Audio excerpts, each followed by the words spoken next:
আসসালামু আলাইকুম। শুরু করছি সঙ্গীন প্রণয়াসক্তি উপন্যাস। লিখেছেন সুরা রাফা।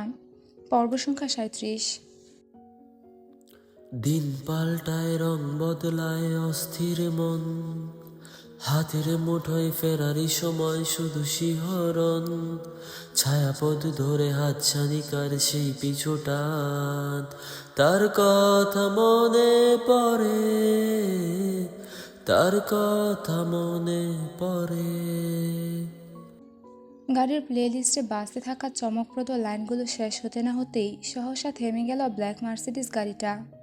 জানালার কাঁচগুলি এসেই তখন থেকে নিকোটিনের ধোঁয়া ওড়াচ্ছে কৃত্তিক, যার দরুন গাড়িটা থেমে যাওয়া সত্ত্বেও প্রত্যয়কে আগ বাড়িয়ে আর কিছু প্রশ্ন করল না ও, বরং মসৃণ চামড়া দিয়ে তৈরি প্রশস্ত গদিতে পায়ে পা তুলে বসেই দুঠুটের ফাঁক দিয়ে ধোঁয়ার কুণ্ডুলি ছেড়ে অন্য হাতে ফোন তুলে কল লাগালো ব্ল্যাক হার্ট ইমোজি দিয়ে সেভ করা একটা নাম্বারে। কৃত্তিক কলে ব্যস্ত। এই সুযোগে গাড়ি থেকে সহসা নেমে গেল প্রত্যয়। আজ ১৩ দিনের মাথায় লস অ্যাঞ্জেলেস থেকে সান ফ্রান্সিসকো ফিরেছে ওরা। কৃত্তিকের মা বড় পর্দার সাবেক তারকা, সেই হিসেবে অনেক বেশি দায় দায়িত্ব আর ফর্মালিটিস ছিল সেখানে। এছাড়া বেশ কিছু ইন্টারভিউ তো ছিলই। কিয়ারা রোজারিওর দ্বিতীয় ঘরের সন্তান রয়েছে ঠিকই, তবে সে একা হাতে সকল দায়িত্ব সামলানোর মতো ততটাও বড় নয়। একসাথে অনেকগুলো ধকলের ফলস্বরূপ পরিস্থিতিটাই বদলে গিয়েছিল তখন। অগত্যাই ইচ্ছে না থাকা সত্ত্বেও থেকে যেতে হয়েছিল কৃত্তিককে। আর আজ কাঁধে জমে থাকা মাতৃত্বের শেষ দায়িত্বটুকুর অবসান ঘটিয়ে সান ফ্রান্সিসকো ফিরে সবার আগে উরুকে নেওয়ার উদ্দেশ্যে ওদের ভবনের সামনে এসে গাড়ি থামাতে নির্দেশ করে কৃত্তিক। প্রত্যয় নিজেও অবশ্য মনে মনে এটাই চেয়েছিল, কারণ ও নিজেও তো অনুকে দেখে না বহুদিন। কৃত্তিক আর অরুকে নিয়ে সেই যে রাগারাগি হলো, তারপর প্রতিদিন ফোনে কথা হলেও মায়ের ভয়ে তটস্থ অনু সামনাসামনি দেখা করার সাহস করে উঠতে পারেনি আর। তাছাড়া গত ১৩ দিন ধরে তো ফোনের যোগাযোগটুকুও পুরোদমে বন্ধ। ওই জন্যই তো বহুদিনের দূরত্বে প্রত্যয়ের হৃদয়টাও যে পুড়ছে ক্ষোভ। দিনের আলোকে পায়ে মারিয়ে এই তো সন্ধ্যা নেমেছে কিছুক্ষণ হলো। পশ্চিম আকাশে এখনও সূর্যের সোনালি আবিরের ছটা। গোধূলি সন্ধ্যায় তীব্র হাওয়া দিচ্ছে প্রকৃতি, যার দরুন ভবনের পাশে টাঙানো যুক্তরাষ্ট্রের বিশাল সাইজের একফালি পতাকাটা পতপত করে উঠছে। সেই সাথে উঠছে প্রত্যয়ের কপাল ছুঁই ছুঁই লম্বা চুলগুলোও। নতুন করে টাঙানো পতাকাটাকে এক নজর পরখ করে পরাগ গতিতে ভবনের দিকে চোখ সরিয়ে নিল প্রত্যয়। একতলা দুইতলা ছাড়িয়ে নজরবন্দি হলো ৩ তলায় অবস্থিত কর্নারের অ্যাপার্টমেন্টটা। ভরা সন্ধ্যাবেলাতেও সেথায় নিকষ কালো অন্ধকার বিরাজমান। কোনো রুমেই এক ফোঁটা আলো জ্বলছে না। পুরো ভবনে এই একটা অ্যাপার্টমেন্টেরই এই হাল দেখে বিস্ময়ে বিমূর্ত হলো প্রত্যয়ের হাসি হাসি মুখখানা। অনুর রুমের টানা বারান্দায় চোখ বুলিয়ে অস্ফুটান্তে বিড়বিড়ালো প্রত্যয়। ব্যাপারটা কি? অনু তো সবসময় ঘরে সন্ধ্যাবাতি জ্বালিয়ে দেয়, তাহলে আজ কোথায় গেল সব? প্রত্যয়ের অযাচিত ভাবনার ছ্যাদগঠে কৃত্তিকের দ্রুত পায়চারির আওয়াজে ও চোখ ঘুরিয়ে দেখতে পায় এই ঠান্ডার মাঝেও নিজের ওভারকোটটা ছুঁড়ে ফেলে দিয়ে কানে ফোন আর হাতে সিগারেট নিয়ে ক্রমাগত পায়চারি করছে কৃত্তিক। চেহারায় তার ভীষণ তীক্ষ্ণতা আর বিরক্তির ছাপ। দেখে মনে হচ্ছে কোনো কিছুর অপারগতায় জিদের তোপে নিজের চুল নিজেই টেনে ছিঁড়ে ফেলতে চাইছে ও। ক্রমশ একই নাম্বারে ডায়াল করতে করতে চোয়াল শক্ত হয়ে ওঠে কৃত্তিকের। এদিক থেকে ওদিকে পায়চারি করতে করতেই বলে ওঠে, অরু জান বাচ্চা আমার, প্লিজ ফোনটা তোল। এই বয়সে তোর জন্য এত পাগলামি করতে আর ভালো লাগে না আমার। অথচ প্রতিটা মিনিট, প্রতিটা সেকেন্ড, প্রতিটা মুহূর্তে চিন্তা দিয়ে পাগল করে ছাড়িস আমায়। এত কেন নির্দয় তুই? কৃতিকের বেপরোয়া আর উদ্ভ্রান্ত ভঙ্গিমা নজরে এলে প্রত্যয় এগিয়ে এসে শুধালো, এনি প্রবলেম ভাই? কৃতিক সিগারেটের শেষ টান দিয়ে ধোঁয়া উড়াতে উড়াতে ৩ তলার দিকে এক ঝলক তাকিয়ে ভরাট গলায় বলল, অনুকে কল দাও প্রত্যয়, আমার বদমাস বউটা কল তুলছে না।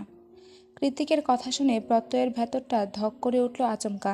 ও তৎক্ষণাৎ গলা খাদে নামিয়ে বলল, অনু তো সকাল থেকেই কল তুলছে না ভাই। আমি ল্যান্ড করার পর থেকেই কল দিয়ে যাচ্ছি, ফোন অফ। প্রত্যয়ের কথায় কৃতিকের শক্ত চোয়াল ধারালো হয়ে উঠল কিছুটা। বাজ পাখির মতো তীক্ষ্ণ নজরটা পুনরায় চলে গেল ৩ তলার টানা বারান্দায়। তিমিরে ঢাকা বারান্দার দিকে কয়েক সেকেন্ড তাকাতেই চট করে কৃতিকের সুকৌশলী মস্তিষ্কটা খারাপ কোনো কিছুর পূর্বাভাস অনুভব করল।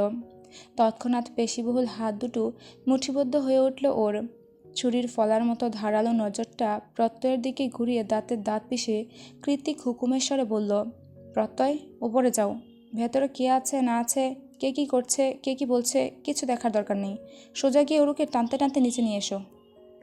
কৃতিকের কথায় হ্যাঁ সূচক মাথা নাড়িয়ে প্রত্যয় ভবনের দিকে চলে গেলেও কৃতিকের মন বলছে ওরও উপরে নেই। ওরও যদি ওপরেই থাকতো তবে তা ঠিকই টের পেত কৃতিকের হৃদয়। আর ওই জন্যই শেষ সন্দেহটুকু হঠাতে প্রত্যয়কে পাঠানো। প্রত্যয় চলে গেলে কৃতিক গাড়ির ডিকিতে হেলান দিয়ে চোখ দুটো খিচে বন্ধ করে নিল। প্রচণ্ড যন্ত্রণায় মাথা ফেটে যাচ্ছে ওর। তার সাথে যোগ হয়েছে হৃদয়ের লেলিহান। একটা মেয়ের জন্য আর কত। আগে তাও শারীরিক মানসিক দুটোরই দূরত্ব ছিল, ভালোবাসাটা একতরফা ছিল। কৃতিক নিজেকে ব্যাপকভাবে সামলে নিয়েছে বহু বছর, কিন্তু এখন সবটা পাওয়া হয়ে গেছে। ওর শরীরের প্রতিটা খাঁজে খাঁজে কৃতিকের তীব্র ভালোবাসার স্পর্শ জড়ানো, সেই সাথে হৃদয় উপচানো মায়া তো আছেই। এখন কি করবে কৃতিক? পেয়ে হারানোর ব্যর্থতা যে বড্ড যন্ত্রণাদায়ক, ওরু কি তা বোঝে না? খানিকক্ষণ চোখ দুটো বন্ধ রেখে অরুকে খুব কাছ থেকে অনুভব করতে করতেই অস্পষ্ট আওয়াজ ভেসে এলো কৃতিকের গলা থেকে, আই সয়ার অরু, তোকে খুঁজে পেলে আমি যে তোর কী হাল করব সেটা আমি নিজেও জানি না। Light, camera, action. ডিরেক্টর রিচার্ডের মুখ থেকে শব্দ কখানি বের হতেই লাইটের সামনে দাঁড়িয়ে একের পর এক সুদর্শন পোজ দিতে শুরু করলো সায়র। শেষ রাতে শ্যুট চলছে, সামনেই সামার ফেস্টিভ্যাল। বছরের শুরুর দিকে এই সময়ে এসে ফটোশ্যুটের কাজে বেশ ব্যস্ত সময় পার করে সায়র। রোগা পাতলা লম্বাটে গড়ন আর ব্রাউন স্কিন টোনের সায়রের নিখুঁত চেহারা আর আত্মবিশ্বাসী র্যাম্প ওয়ার্কের দরুন গুচি, লুইস ভুইটন, নাইক, ক্যালভিন ক্লাইনের মতো পৃথিবীর সেরা নামি দামি প্রায় অনেকগুলো ব্র্যান্ডেরই সুপার মডেলের খ্যাতাব রয়েছে সায়রের ঝুলিতে। এত সাকসেস আর প্রতিপত্তির বাইরে গিয়েও না পাওয়ার তালিকাটাও বৃহৎ ওর। আর এখন এই সময়ে এসে সবচেয়ে যেটা বেশি প্রয়োজন ওর জীবনে, সেটা হলো জীবনসঙ্গী, যাকে এখনও খুঁজে পাওয়া হয়নি সায়রের। কি জানি কবে পাবে, কার নামই বা লেখা আছে ওর ভাগ্য জুড়ে। ডিরেক্টর সাহেব প্যাক আপ বলতেই সায়র দ্রুত হেঁটে মেকআপ রুমে চলে গেল। ওর পেছন পেছন গেল আরও দুজন স্টাফ, যারা এই মুহূর্তে ওর মেকআপ ঠিকঠাক করবে। সায়র এগিয়ে গিয়ে চেয়ারের ওপর গা ছেড়ে বসেছে কি বসেনি তার আগেই ঝিমঝিম আওয়াজে ভাইব্রেট হলো ওর মোবাইলটা। কে কল দিয়েছে দেখার জন্য ফোনটা চোখের সামনে ধরতেই তড়াক করে লাফিয়ে উঠল সায়র। ফোনের স্ক্রিনে কৃত্তিকের রাগি রাগি চেহারাটা ভাসছে, তার উপরে গুটি গুটি ইংরেজি অক্ষরে লেখা ব্রিটিশ হিটলার। কৃত্তিক কল দিয়েছে, তাও এই সময়, ব্যাপারটা সন্দেহজনক। ফোনের দিকে তাকিয়ে মনে মনে সায়র বলে, এবার কি করব, কি উত্তর দেব? কলটাকে কেটে দেব? কিন্তু কল না ধরলে তো আরেক বিপদ, হিটলারের বাচ্চা সোজা শুটিং সেটে এসে কেলিয়ে যাবে, তখন আবার মান ইজ্জতের ব্যাপার। কিছুক্ষণ একইভাবে ফোনের দিকে চেয়ে থেকে চোরের মতো এপাশ ওপাশ তাকিয়ে কয়েক দফা শুকনো ঢুক গিলে ফোন রিসিভ করে ভয়ে ভয়ে কানে ধরল সায়র। ফোন তোলার সঙ্গে সঙ্গে এপাশ থেকে হ্যালো ট্যালো বলার কোনোরূপ ফুসরত না দিয়েই ওপাশ থেকে চেঁচিয়ে উঠল কৃত্তিক, সায়রের বাচ্চা, আমার উরু কই? কৃত্তিকের কথায় ছোট করে একটা দীর্ঘশ্বাস ছাড়ল সায়র। মনে মনে বলল, জানতাম, যত দোষ সায়র ঘোষ। সায়র, উত্তর দে। অর্ণবকে আমি বলে যাইনি ওরুর দিকে খেয়াল রাখতে? কোথায় ওই হতচ্ছাড়া? ওরুকে খুঁজে না পেলে কিন্তু এলিসাকে আমি নিচে দাঁড়িয়ে থেকে অন্যত্র বিয়ে দেব, কথাটা বলে দিস ওকে। কৃত্তিক রাগে কাঁপছে, কথা টুনে তা স্পষ্ট বোঝা যাচ্ছে। তাই সায়র আর কোনোরূপ মস্করা কিংবা ভনিতা না করেই বলল, ওরু যে নেই সেটা আরও দুদিন আগেই জেনেছি আমরা। তোর কথা মতো খোঁজ নিতে গিয়েই জেনেছি। পরে উপায়ান্তর না পেয়ে অর্ণব অরুর বোনের ফোন নাম্বার জোগাড় করে লোকেশন ট্র্যাক করার চেষ্টা করেছিল, কিন্তু কাজ হয়নি, ফোনটা বন্ধ। লাস্ট লোকেশন ওদের অ্যাপার্টমেন্টেই। কৃত্তিক ক্রোধে ফেটে পড়ে বলল, হাদারাম, তাহলে আগে কেন জানাসনি আমাকে? এতদিন পরে এখন আমি কোথায় খুঁজব ওকে? সায়র ভয়ার্ত কণ্ঠে বলল, তুই রেগে যাবি, দুশ্চিন্তা করবি, তাই সাহসে কুলায়নি। ওর কথায় কৃত্তিক দাঁত খেচে বলে ওঠে, তো এখন কি আমি ঠিক আছি, তোর কি মনে হয়? সায়র জবাব দিল না। অপর পাশে নীরবতা আজ করে কৃত্তিক নিজের অতিরিক্ত ক্রোধ দমিয়ে গলা কিছুটা খাদা নামিয়ে শুধাল, অর্ণব কোথায়? ফোন কেন তুলছে না ও? সায়র বলল, তোর ভয়ে ফোন টোন বন্ধ করে কোথায় যেন ঘাপটি মেরে আছে, মেবি এলিসার বাসায়। ফাক অফ। কৃত্তিক শেষ কথাটা বলার সঙ্গে সঙ্গে পিক পিক করে কলকাটার আওয়াজ ভেসে এলো। সায়র একটা স্বস্তির নিঃশ্বাস ছেড়ে বলল, যাক, এই যাত্রায় বেঁচে গেলাম। অতঃপর পরক্ষণে কপাল জুড়ে সূক্ষ্ম চিন্তার ভাঁজ পড়ল ওর। আয়নার দিকে নিজের প্রতিবিম্বের দিকে তাকিয়ে বিড়বিড় করে আওড়ালো সায়র, কোথায় যেতে পারে অরু? একটা ক্রোধিত গর্জনের সঙ্গে সঙ্গে মোবাইল ফোনটা শরীরের সর্বশক্তি দিয়ে পাহাড়ের ঢালে ছুঁড়ে মারল কৃত্তিক। সন্ধ্যা রাতে যা ভেবেছিল তাই হয়েছে। শুধু অরু কেন, অরুর একটা চিহ্ন পর্যন্ত পড়ে নেই কৃত্তিকের জন্য। আর এই ব্যাপারটাই জ্বালিয়ে পুড়িয়ে শেষ করে দিচ্ছে কৃতিককে। হৃদয়ের অসহ্য যন্ত্রণা আর মস্তিষ্কে জ্বলতে থাকা আগ্নেয়গিরির দাবানল যেন একসাথে গ্রাস করে নিচ্ছে ওকে। প্রচুর মানসিক চাপে নিজের অজান্তেই বারবার হাতের পিঠ দিয়ে নাক ঘষে যাচ্ছে সেই সন্ধ্যা থেকে। মাথাটাকে সামান্য একটু ক্ষণিকে নিস্তার দিতে দেয়াশলাই দিয়ে আবারও সিগারেট ধরিয়ে নতুন উদ্যমে নিকোটিনের ধোঁয়া বাষ্পিত করতে ব্যতিব্যস্ত হলো কৃতিক। সন্ধ্যা থেকে কতবার যে স্মোক করেছে সে খেয়াল নেই ওর। সিগারেটে পুড়ে সুন্দর ডার্ক ব্রাউন পুরুষালী ঠোঁটজোড়া এক রাতেই কেমন তামাটে রং ধারণ করেছে। শেষ রাতের আকাশে মিটিমিটি করে জ্বলছে শুল্ক তারা। তমসাচ্ছন্ন রাতে পুরো শহর ঘুমিয়ে আছে। ঘুম নেই শুধু কৃতিকের দু চোখে। ওর ঘুর লাগা নিদ্রাহীন চোখ দুটো জুড়ে তো শুধু অরুর বসবাস। মেয়েটা হারিয়ে গিয়েও ঘুমাতে দিচ্ছে না, কি আশ্চর্য। কৃতিক যখন বাইকে হেলান দিয়ে স্মোক করতে করতে হিবিজিবি ভাবছিল, তখনই হুড়মুড়িয়ে ছুটে আসে প্রত্যয়। পাহাড়ের চূড়ায় পৌঁছে কৃতিকের দেখা পাওয়ার সঙ্গে সঙ্গে বড় করে দম নিল ও। সেই সাথে হাত দুটো দিয়ে হাঁটুতে ভর করে হাঁপাতে লাগলো কিছুক্ষণ। নিস্তব্ধ রাতে শুনশান পরিবেশে হাঁপড়ের মতো উঠানামা করছে প্রত্যয়ের বক্ষদেশ। কোনো মতে নিজের ব্রেথ ক্যাচ করে অস্পষ্ট আওয়াজে প্রত্যয় শুধালো, আপনার ফোন কোথায় ভাই? কৃতিক নির্লিপ্ত কণ্ঠে জবাব দিল, ফেলে দিয়েছি। কোথায় ফেলেছেন? কৃতিক চোখ দিয়ে ইশারা করলো পাহাড়ের ঢালে। প্রত্যয় সেদিকে তাকিয়ে একটা দীর্ঘশ্বাস ছেড়ে বলল, খোঁজ নিয়েছি ভাই, অরুরা সান ফ্রান্সিসকোর কোথাও নেই। কৃতিক বলল, শুধু সান ফ্রান্সিসকো না, পুরো ইউএসএতে নেই। সেটা আমি নিজেও জানি। থাকলে লোকেশন ট্র্যাক করা যেত। অন্য কোনো ইনফরমেশন থাকলে বলো। প্রত্যয় ঠোঁট কামড়ে বলল, ডক্টর অ্যাডওয়ারের চেম্বারে গিয়েছিলাম। কৃতিক এবার সচকিত হয়ে শুধালো, কি বলেছেন উনি? উনি বলেছেন বেশ কিছুদিন ধরেই নাকি আজমিনী ম্যাম নিজের চিকিৎসাপত্রের সব কিছু গোছাচ্ছিলেন। এমনকি ওনার কাছ থেকে অনুমতি চেয়ে জানিয়েছিলেন কোনোভাবে এখন দেশে ফিরতে পারবে কিনা। প্রত্যয় বাকি কথা শেষ করার আগেই কৃতিক বলল, এবার সব কিছু ক্লিয়ার প্রত্যয়। আজমিনী শেখ তার মেয়েদের নিয়ে বাংলাদেশে চলে গিয়েছে। কিন্তু ওনাকে এত তাড়াতাড়ি এ কাজে হেল্প করলো কে? কোম্পানির হেল্প নিলে তো আমার কানে ঠিকই পৌঁছাতো। তাহলে কার এত সাহস? প্রত্যয় এত বেশি ঘাটালো না, বরং উল্টো প্রশ্ন ছুড়ে বলল, কিন্তু ভাই বিডিতে ফিরে কোথায় যেতে পারে? প্রত্যয়ের কথায় কৃতিক একটা তাচ্ছিল্যের হাসি দিয়ে বলল, আজমিনী শেখের দৌড় জেকে গ্রুপ আর কৃত্তিককুঞ্জ পর্যন্ত সীমাবদ্ধ। পরক্ষণে ভ্রুকুঞ্চিত করে কিছু একটা ভেবে কৃতিক বলল, আচ্ছা, আজমিনী শেখের অ্যাসিস্ট্যান্ট কি কোনোভাবে এতে ইনভলভ? প্রত্যয় নাসূচক মাথা নাড়িয়ে বলল, না ভাই, রাজ বাবা মায়ের একমাত্র ছেলে। তাছাড়া ওর পরিবার শান্তিপ্রিয়। সেদিন আপনার সাথে ঝামেলা হবার পর রাজ ওর বাবা মায়ের নির্দেশে চাকরিটা পর্যন্ত ছেড়ে দিয়েছে, কারণ ওর পরিবার চায়নি দ্বিতীয়বার তাদের ছেলে আপনার সামনে পড়ুক। Very good. রাত শেষ হয়ে যাচ্ছে, তুমি যাও, গিয়ে রেস্ট করো।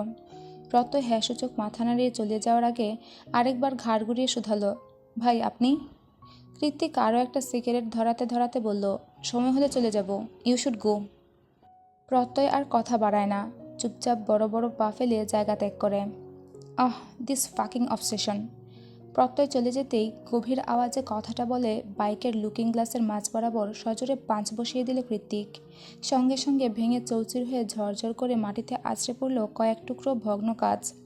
সেই সাথে ধারালো কাচের আঘাতপ্রাপ্ত হয়ে রক্ত বেরিয়ে এলো কৃতিকের হাতের বেশ কয়েকটা আঙুল থেকে।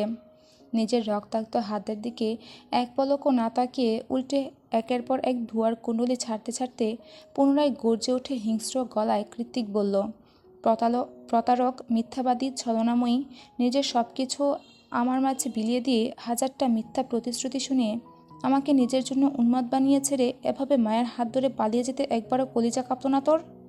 আমি তোর আদতে কী হাল করব সেটা একবারও মাথায় আসেনি, তাই না? ঠিক আছে, জান কৃতিকের আসল চেহারাটা এবার তুইও দেখবি। কি ভেবেছিলি পিচ্চি বলে ছেড়ে দেব? মোটেই না। জান কৃতিক এতটাও সাধু পুরুষ নয়।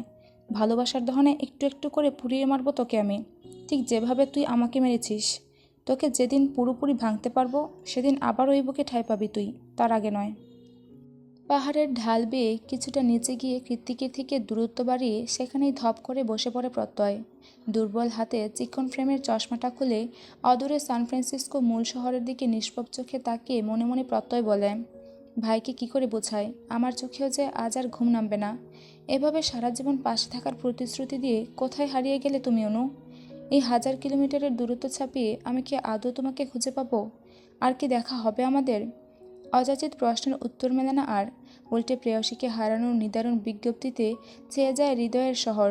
সহসাই হাত দিয়ে নিজের বুকের বাম পাশটা চেপে ধরে প্রত্যয়। চোখের কার্নিশ বেয়ে গড়িয়ে পড়ে অশ্রুসিক্ত দুফুটো নোনা জল। তৎক্ষণাৎ শার্টের হাতের উল্টো পিঠ দিয়ে সে জলটুকু আড়াল করে পকেট থেকে ফোন হাতড়ে কাউকে কল লাগালো ও।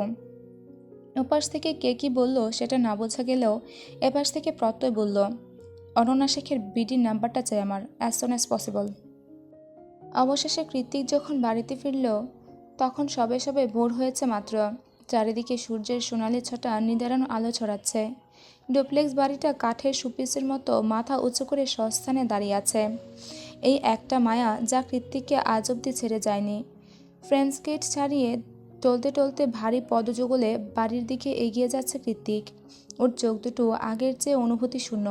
প্রতিটি কদমে অজানা আক্রমণ হানা দিচ্ছে হৃদয়ে।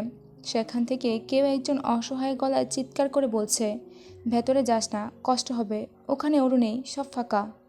তৎক্ষণাৎ জিদি উগ্র মনটা গম্ভীর ধারালো গলায় বলে উঠছে, না থাকলে নেই, ওই মিথ্যেবাদীটা কবেই বা ছিল আমার। কয়েকদিনের জন্য ফিরে এসে কেবল হৃদয়টাতে এক সমুদ্র জলোচ্ছ্বাস তুলে দিয়ে আবার জায়গা মতো ফিরে গিয়েছে। ছলনাময়ী একটা। নিজের সব কিছু দিয়ে আমাকে পাগল বানাতে চেয়েছিল, কিন্তু পারেনি। শেষ কথাতে দম আটকে এলো কৃত্তিকের। চোখ দুটো বন্ধ হয়ে এলো তৎক্ষণাৎ। আবারও সেই এলোমেলো অনুভূতি, অরুর গায়ের মিষ্টি গন্ধ, অরুর নরম তুলতুলে ঠোঁট, ওর স্পর্শ, সব কিছু এখনও জীবন্ত দু চোখের পাতায়। সেসব কথা মাথায় এলে উন্মাদ হয়ে যায় কৃত্তিক। তবে জিদি মস্তিষ্কটা খুব বেশিক্ষণ ভাবতে দিল না অরুকে। সব কিছু মাথা থেকে ঠেলে সরিয়ে অকস্মাৎ চোখ দুটো খুলে ফেলল ও। পরবর্তীতে আবারও ভারী পা ফেলে এগিয়ে গেল মেইন ডোরের কাছে।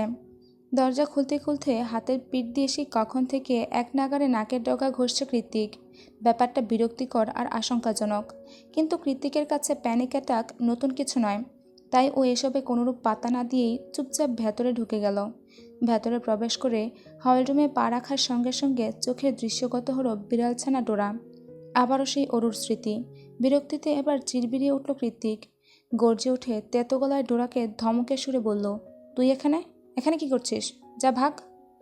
অবুঝ প্রাণী ডোরা কি বুঝলো কে জানে, হুট করেই মিয়াও মিয়াও আওয়াজ করা থামিয়ে দিয়ে চুপচাপ লেজ গুটিয়ে অন্যদিকে হাঁটা দিল সে। ডোরাও চলে যাচ্ছে। ব্যাপারটা বোধগম্য হতেই হাঁটু গেড়ে ধপ করে মেঝেতে বসে পড়ল কৃত্তিক। অতঃপর কাতর কণ্ঠে বলে উঠল, যাস না ডোরা। ডোরা গেল না, সেখানেই লেজ গুটিয়ে বসে পড়ল তখনই। কৃত্তিক সেদিকে এক নজর পরখ করে মৃদু হেসে আবারও নাকের ডগায় আঙুল ছোঁয়াতেই বুঝতে পারল ওর নোজ ব্লিডিং হচ্ছে। কৃত্তিক ঝাপসা চোখে আঙুলের দিকে তাকিয়ে বিড়বিড়িয়ে বলল, again this fucking panic attack, বিরক্তিকর। কোনো মতে হাতার উল্টো পিঠ দিয়ে ভালো মতো রক্তটুকু মুছে কৃত্তিক কাপা হাতে পাহাড়ের ঢাল থেকে কুড়িয়ে আনা আধা ভাঙা ফোনটা নিয়ে আর্জেন্ট লিখে মেসেজ করলো ফ্রেন্ডস গ্রুপে। তারপর একটু নিচের দিকে স্ক্রল করে আবারও সেই ব্ল্যাক হার্ট ইমোজি দিয়ে সেভ করা নাম্বারের মেসেজ অপশনে গিয়ে কাপা হাতে টাইপ করলো কৃত্তিক, আবারও আমাকে একা করে দিয়ে কোথায় চলে গেলি হার্টবিট? তোকে ছাড়া আমি ঠিক নেই, মোটেই ঠিক নেই। তুই কি ঠিক আছিস তো জান? পুরোপুরি চোখ বুঝে যাওয়ার আগে এতটুকুই টাইপ করেছিল কৃত্তিক। ও জানতো এই মেসেজ কিংবা এই নাম্বার কোনোটাই অরুর কাছে পৌঁছবে না আর। তবুও ছন্ন ছাড়া বেপরোয়া মনটাকে কে বোঝাবে এই কথা? কেই বা দেবে অরুর খবর? আচ্ছা, অরু আদৌ ঠিক আছে তো? মাঝরাতে বিশাল কাঠের লাগোয়া কাঠের দরজায় তীব্র করাঘাতের ছনাৎ শব্দের যেন পুরো অন্তর্মহল কেঁপে উঠছে কৃত্তিককুঞ্জের। সেই সাথে কাঁচের চুড়ি ভাঙার টুংটাং আওয়াজ। অমন শক্তপোক্ত দরজা ভেদ করে ভেতরের আওয়াজ তো বাইরে আসার কথা নয়। তবুও ভেতর থেকে অরুর গগন কাঁপানো হৃদয় বিদারক এক একটা চিৎকারে কম্পিত হয়ে উঠছে অনুর শরীর। ওনা দিয়ে দু হাতে মুখ চেপে ধরে অরুর কক্ষের বাইরেই দাঁড়িয়ে আছে অনু। ওদিকে দরজার বাইরে কারো উপস্থিতি টের পেতেই বাড়াবাড়ি রকমের উত্তেজিত হয়ে উঠেছে ওরও।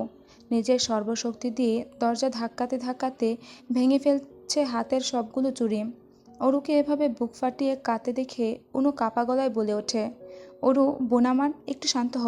আমি মামির কাছ থেকে চাবি ছিনিয়ে এনে তোর রুমের দরজা খুলে দিচ্ছি, তবু ওইভাবে কাঁদিস না দয়া করে। অনুর কথায় তীব্র কান্নায় ভেঙে পড়ে অরু বলল, জান কৃত্তিকে ছাড়া আমি মরে যাব আপা, তুই দয়া করে আমাকে তার কাছে যেতে দে। আর কোনোদিন তোদের এই অপয়া মুখ দেখাবো না, তবুও তাকে ছাড়া বাঁচব না। অনু ভেবে পায় না জান কৃতিকের মতো একটা উগ্র মেজাজি দয়ামায়াহীন পাষণ্ড পুরুষের জন্য কিনা তার এইটুকু ছোট্ট বোন এভাবে পাগল হয়ে গেল।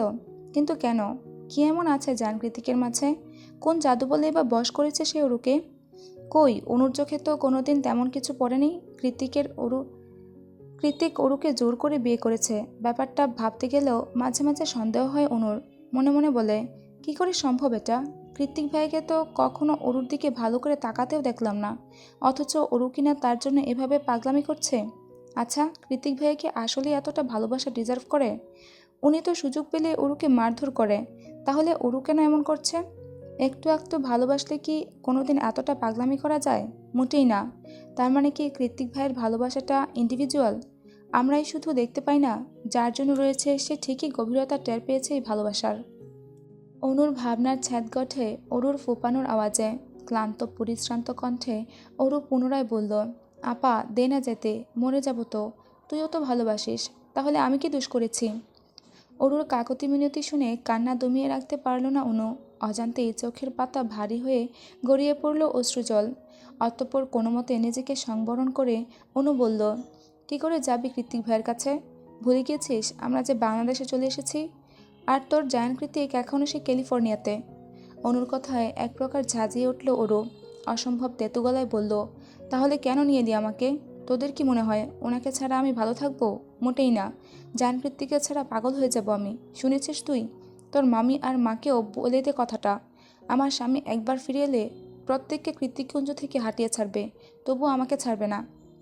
অনুর কষ্ট হচ্ছে খুব।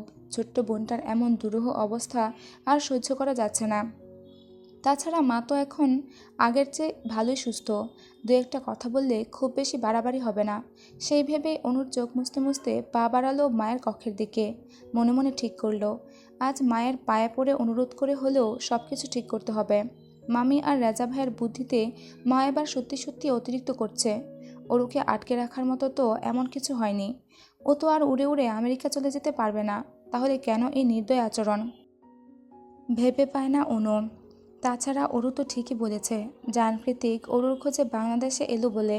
তখন মামি আর মামির নেতা ছেলে রাজার যে তুলোধুনুর মতোই নাজেহাল অবস্থা হবে, সেটা অনু ভালোই আঁচ করতে পারছে এখন থেকেই। এই পর্যন্তই ছিল সঙ্গীন প্রণয়ের শক্তি উপন্যাসের 37 নম্বর পর্ব। সঙ্গীন প্রণয়ের শক্তি লিখেছেন সুরা রাফা, পর্ব সংখ্যা 38। অনুর ছোট্ট বোনটার উদভ্রান্ত ভগ্ন হৃদয়ের কান্না আর কষ্ট দেখে অবশেষে কিছুটা হলেও হৃদয় টলল অনুর। মনের মণিকোঠায় কোথায় যেন চিনচিনিয়ে নাড়া দিয়ে উঠল ওর। যেখানে মানুষ দুইটা একজন আরেকজনকে ছাড়া মরে যাচ্ছে, সেখানে এত সমাজ বিবেচনা করে কী লাভ? বুঝে আসে না অনুর। তাছাড়া ধর্ম যেই সম্পর্কের পুরোপুরি বৈধতা আছে, সেখানে সামান্য সমাজ আর সমাজের কটূক্তির দোহাই দেওয়াটা নিছকই ছেলে মানুষই নয় কি? জানকৃতি কবেই বা মেনেছে এই সমাজের নিয়মকানুন? তার মতো মানুষকে সমাজের শেকলে বদ্ধ করা কেবলই কল্পনা মাত্র। অথচ এসবের মাঝে পড়ে শুধু শুধু পাহাড় সমান কষ্টে পিষ্ট হয়ে যাচ্ছে ওইটুকুনি মেয়েটা। এতদিন যেমন তেমন ছিল, দেশে ফেরার পরে এখন আবার শুরু হয়েছে মামি আর রাজা ভাইয়ের উপদ্রব। সব মিলিয়ে নিজের ছোট্ট বোনের এমন হৃদয় নিংড়ানো কান্নার জোয়ার চোখের সামনে আর দেখতে পারল না অনু।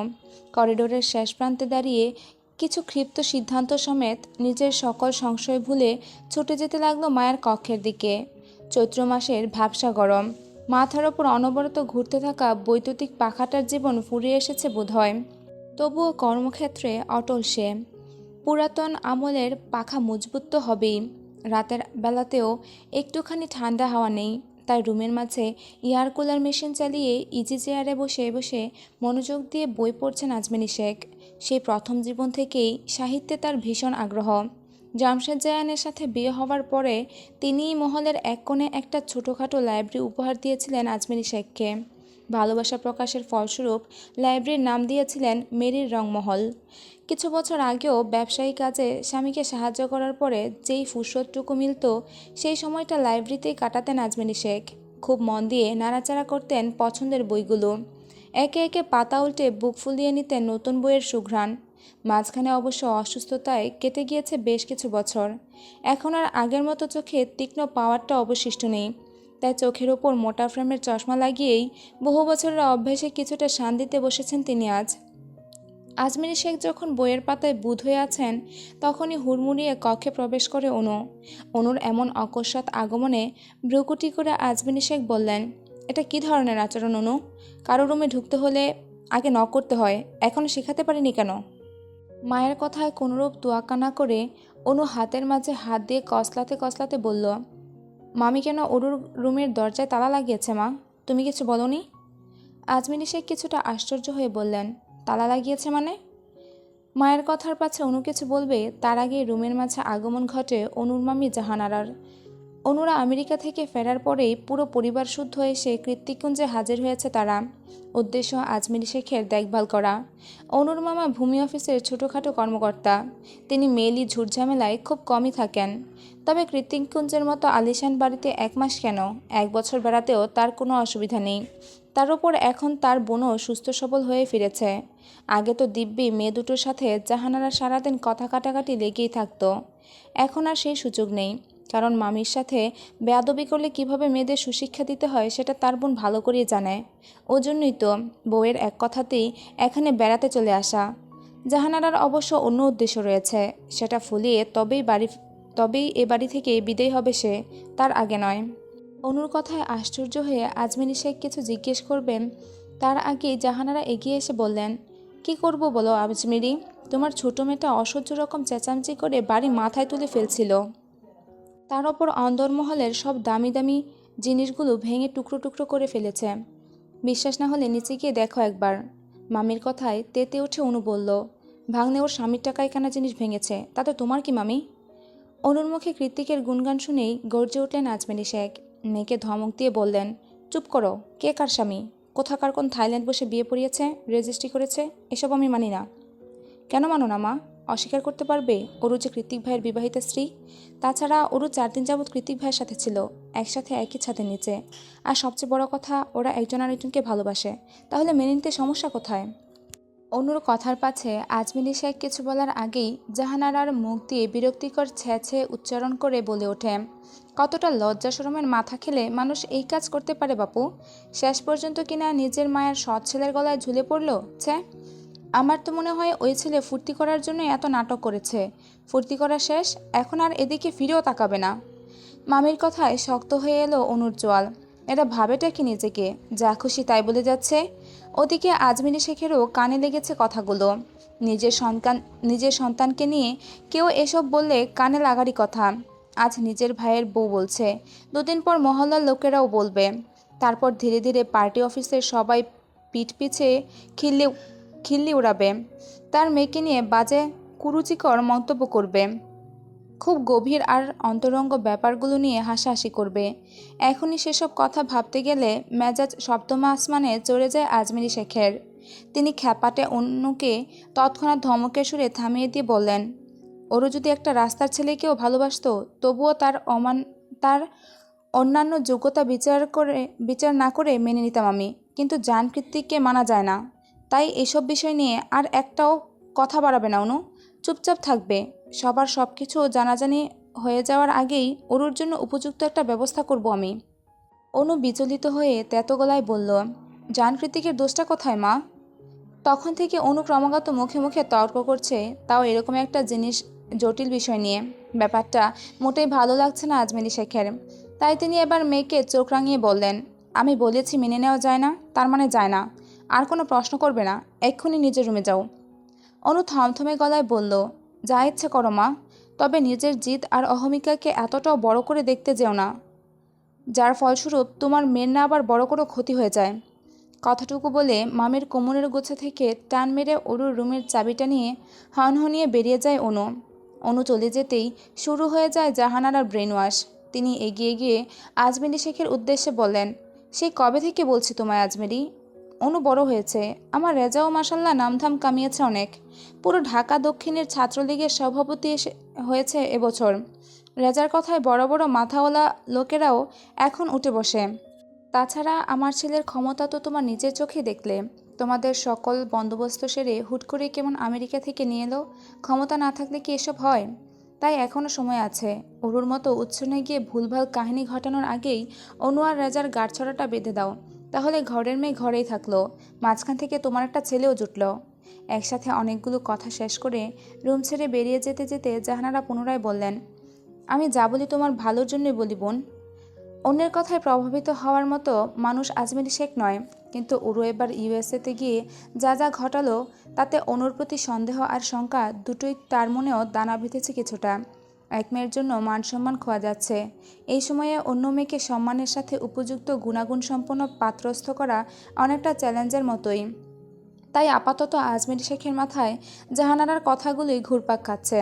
ঠিকই তো, এভাবে শর্ট নোটিসে কত সহজে দায়িত্ব নিয়ে সব কিছু গুছিয়ে ফেলেছে রেজা। তাছাড়া আরেকটা কথাও তো ঠিক, এখন আর সেই এলাকার নেতাদের লেজ ধরে ঘুরে বেড়ানো পাতি নেতা নেই রেজা। নিজের যোগ্যতায় বেশ ভালোই নামধাম কামিয়েছে সে। দেখতে শুনতেও খারাপ না, এক কথায় পাত্র হিসেবে ভালো। শুধু ভালো নয়, বরং বেশ ভালো। মামির কাছ থেকে চাবিটা ছিনিয়ে নিয়ে অনু যখন দ্রুত পা ফেলে অরুর রুমের দিকে এগিয়ে যাচ্ছিল, তখনই হুট করে সামনে চলে আসে রেজা আর ওর ছোট বোন রূপা। না, রেজা অনুর পথ আটকে দাঁড়ায়নি, বরং দুজন দুদিক থেকে আসছিল বলেই পথিমধ্যে দেখা। আমেরিকা থেকে আসার পর থেকেই এটাই বোধহয় প্রথম সাক্ষাৎ ওদের, যার ফলস্বরূপ অনুকে দেখা মাত্রই পা দুটো থমকে যায় রেজার। রেজা পেছন রাজার পেছনে ওর ছোট বোন রূপাও ছিল। মাত্রই সন্ধ্যার টিউশন থেকে ফিরেছে সে, এখন রুমিয়ে যেত। কিন্তু পথিমধ্যে ভাইকে এভাবে আচমকা দাঁড়িয়ে পড়তে দেখে তার দৃষ্টি অনুসরণ করে সামনের আগন্তুককে দেখার জন্য একটুখানি উকি দেয় রূপা। উকি দিতেই চোখের সামনে অনুকে দেখতে পেয়ে দৌড়ে এসে রূপা বলল, আরে ভাবি যে, কতদিন পর দেখা হলো তোমার সাথে। এমনিতেই মেজাজ চওড়া হয়ে আছে, মাথাটা যন্ত্রণায় ধিরিম ধিরিম আওয়াজ করছে। তার উপর রূপার এমন অহেতুক ভাবী সম্বোধনে বেশ বিরক্ত হলো অনু। তৎক্ষণাৎ রূপাকে চোখ রাঙিয়ে বলল, কে তোর ভাবি, আপু বল। অনুর ধমকে রূপা মুখ কালো করে চলে যেতেই রেজা খানিকটা এগিয়ে এসে শুধালো, কেমন আছো অনু? অনু বিরক্তিতে চিরবিরিয়ে উঠে বলল, ভালো নেই। কেন? অনু এবার ঘুরে দাঁড়িয়ে আগাগোড়া পরখ করল রাজাকে। আগের চেয়ে বেশভূষায় বেশ পরিবর্তন হয়েছে তার। চেহারায় এখন আগের মতো মদন মদন ভাবটা আর নেই। সাদা পায়জামা পাঞ্জাবি আর মুখভর্তি খড়দাড়িতে ভালোই লাগছে দেখতে। কোথাও যেন একটা গুন্ডামাস্তান ভাইব আছে। কিন্তু আশ্চর্যের বিষয় হলো, অনুর চোখে রাজাকে সেই আগের মতোই মদন মদন লাগছে। রাজা এখনও প্রশ্নসূচক দৃষ্টি নিক্ষেপ করে তাকিয়ে আছে দেখে অনু নিজের ভ্রম ছেড়ে বেরিয়ে এসে বলল, আপনার মা ভালো থাকতে দিলে তো? অনুর কথার পাছে রাজা স্নেহের স্বর বলিয়ে বলল, এভাবে কেন বলছো অনু? এখন একটু সহ্য করো, বিয়ের পর মাকে সামলানোর দায়িত্ব আমার। অনু অবাকের চরম শিখরে পৌঁছে বলল, কিসের বিয়ে, কার বিয়ে, কি বলছেন যাতা? রাজা ঠোঁট কামড়ে হেসে বলল, এবার আমাদের বিয়েটা সত্যিই হচ্ছে প্রিয়া আমার। একটু আগে শুনে এলাম মা আর ফুপি বিয়ে নিয়ে আলাপ করছে। আর একটু সবুর করো, তোমাকে ঘোড়ার গাড়িতে চাপিয়ে বউ করে নিয়ে যাব আমি। রাজার পকর পকর অনু এক কান দিয়ে শুনে অন্য কান দিয়ে বের করে অরুর ঘরের দিকে এগিয়ে যেতে যেতে বজ্রকণ্ঠে বলল, রিডিকিউলাস। রাজা লাজুক হেসে হালকা মাথা চুলকে বলে ওঠে, হ্যাঁ ওটাই। রাজার দিক থেকে মুখ ঘুরিয়ে অন্যদিকে তাকানোর সঙ্গে সঙ্গে মুখভঙ্গিমা পাল্টে গেল অনুর। রাগি রাগি চেহারাটা মুহূর্তেই ধারণ করেছে অসহায় রূপ। মুখশ্রী জুড়ে জমা হলো একরাশ ঘন কালো আতঙ্কের মেঘ। দেখে মনে হচ্ছে টলটলে চোখ দুটো থেকে এখনই নেমে আসবে অসহায় অপারক ভারী দ্বারা। তপ্ত রাশভারী ব্যথাতুর দীর্ঘশ্বাস ছেড়ে করিডোর দিয়ে যেতে যেতে বিড়বিড়ালো অনু, শুনেছি বাড়ির বড় মেয়েরা সবসময় স্যাক্রিফাইস করে। আমি যদি নিজের ভালোবাসার বেলায় একটুখানি স্বার্থপর হই তাহলে কি খুব বেশি বাড়াবাড়ি হয়ে যাবে? আমিও কি অরুর মতো খারাপ আর অবাধ্য মেয়ে হয়ে যাব? কৃত্তিককুঞ্জের হলরুমে টাঙানো দেয়ালজোড়া বিশাল ঘড়িটায় ঢং ঢং আওয়াজ করে সকাল 8টার জানান দিচ্ছে। তবে এখনও পর্যন্ত বিছানা ছাড়েনি কেউ। নিচের ডাইনিংয়ের জায়গাটাও পুরোপুরি ফাঁকা। সেই সুযোগে সবার আড়ালে অরুকে একটুখানি মাংস ভাত মাখিয়ে খাইয়ে দিচ্ছে অনু। খাবারের লোকমা মুখে দিয়েই বসে বসে ফুপাচ্ছে অরু, কিছুতেই মুখ থেকে গলায় নামাচ্ছে না। সেই তখন থেকে একইভাবে বসে আছে দেখে অনু এবার ধমকে উঠে বলল, কি ব্যাপার, খাচ্ছিস না কেন? অরু হেঁচকি তুলে বলে, খাবার গলা দিয়ে নামছে না আপা, আমি ওনার কাছে যাব। বিশ্বাস কর, ওনার থেকে এতটা দূরে চলে এসেছি সেটা ভাবলেও আমার কলিজা ছিঁড়ে যাচ্ছে। গলাটা কাটা মুরগির মতো ছটফট করে উঠছে হৃদয়টা।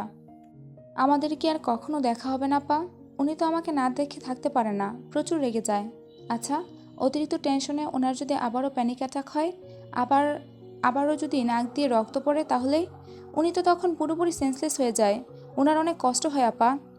খাবার মুখে নিয়ে ৩১ বছরের কৃতিকের জন্য মাত্র ১৯-এ পা দেওয়া অরুর এমন দুশ্চিন্তা দেখে অনু হতবাক হয়ে তাকিয়ে থাকে ওর ছোট্ট বোনের দিকে। ঠিক কতটা ভালোবাসলে সামান্য ভৌগোলিক দূরত্বে মানুষ এতটা ছটফট আর আহাজারি করে জানা নেই অনুর। তাই বলার আর কিছুই ভেবে পায় না পেয়ে অরুকে সান্ত্বনা দিয়ে অনু বলে, সব ঠিক হয়ে যাবে বোন আমার, কৃতিক ভাইয়ের ঠিক কোনো একদিন চলে আসবে, এখন খেয়ে নে।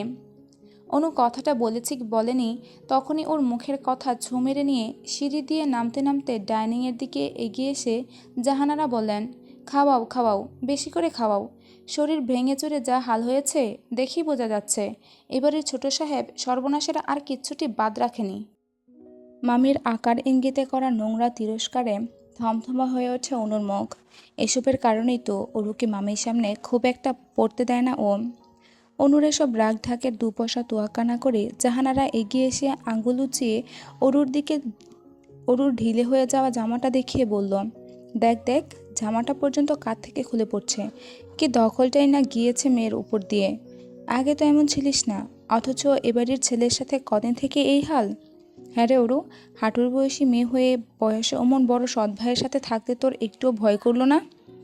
মামি এখন ইচ্ছে করে লাগাম ছাড়া কথা বলে ঝামেলা পাকাতে চাচ্ছে। ব্যাপারটা বুঝে আসতেই চেঁচিয়ে উঠল অনু, মামি চুপ করবে তুমি?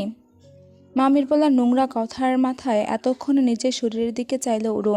আসলেই ও আগের চেয়ে অনেকটা শুকিয়ে গিয়েছে।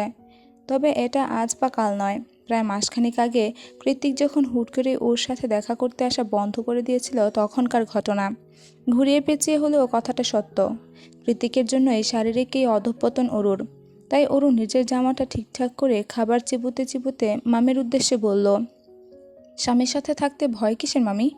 বিয়ের পরে মামার সাথে থাকতে তোমার বুঝি ভয় করতো? শুনেছি তোমার আর মামার বয়সের পার্থক্য প্রায় ১৫ বছর, সেখানে আমি তো আমার স্বামীর চেয়ে ১২ বছরের ছোট মাত্র। এইটুকুনি মেয়ের মুখে এত বড় অপমানজনক কথা শুনে ঝাঁঝিয়ে উঠলেন জাহানারা। আশেপাশের কোনো কিছুর তোয়াক্কা না করেই খিটমিটিয়ে বললেন, বিদেশে গিয়ে নষ্ট হয়ে ফিরেছিস, আবার বড় বড় কথা বলা হচ্ছে। মহল্লার মানুষকে বলে দিলে তখন বুঝবি অপমান কাকে বলে। মামি, কি সমস্যা তোমার? কেন গায়ে পড়ে শুধু শুধু ঝগড়া করছো? আর কাকে কি বলছো তুমি? যে গতিতে বসে পায়ে পা দোলাচ্ছ সেটা ওর স্বামীর টাকায় কেনা।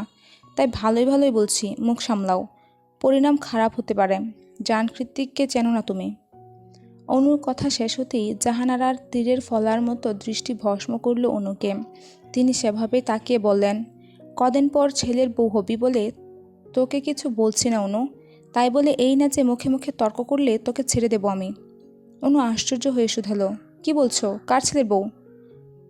তোমার আর রাজার বিয়ে ঠিক করা হয়েছে। মায়ের মুখ থেকে ভেসে আসা অকস্মাৎ কথাটা ধূমকেতুর হলকার মতো ছুটে এসে কর্ণকুহুরে ঝংকার তুলল অনুর। ও তৎক্ষণাৎ পাশ ঘুরে মায়ের দিকে তাকিয়ে আহত সুরে ডাকল, মা। আজমিরি সিঁড়ির রেলিং ধরে নামতে নামতে বললেন, আশা করি তোমার কোনো আপত্তি নেই। অনু কাতরে উঠলে বলল, এত তাড়াহুড়া কেন মা?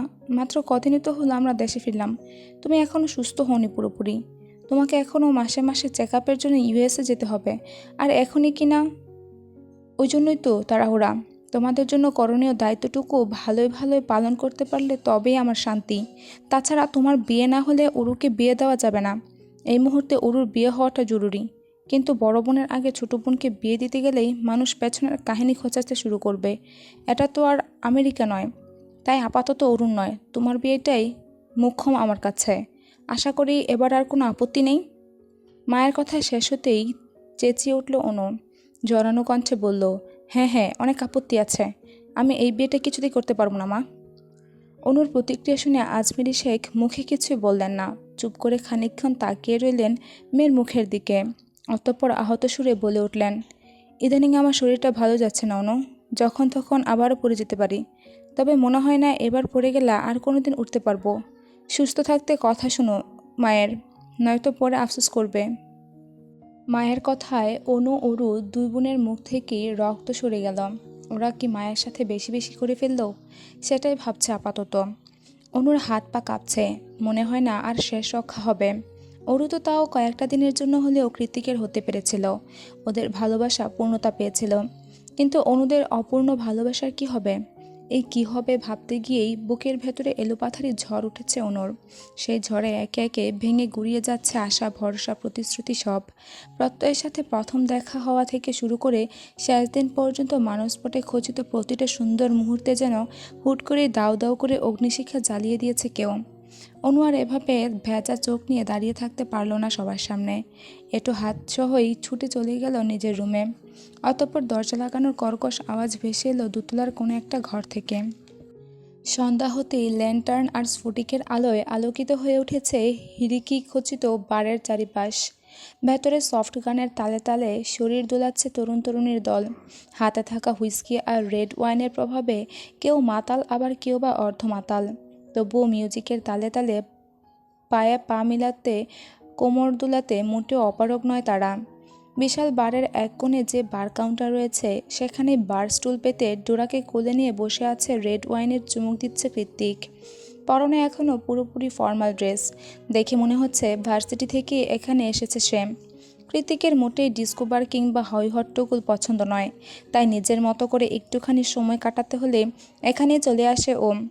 ছোট্ট ডোরা নিজের নরম তুলতুলে গাটা পুরোপুরি কৃত্তিকের হাতে ছেড়ে দিয়ে আধো আধো চোখ খুলে ঝিমাচ্ছে।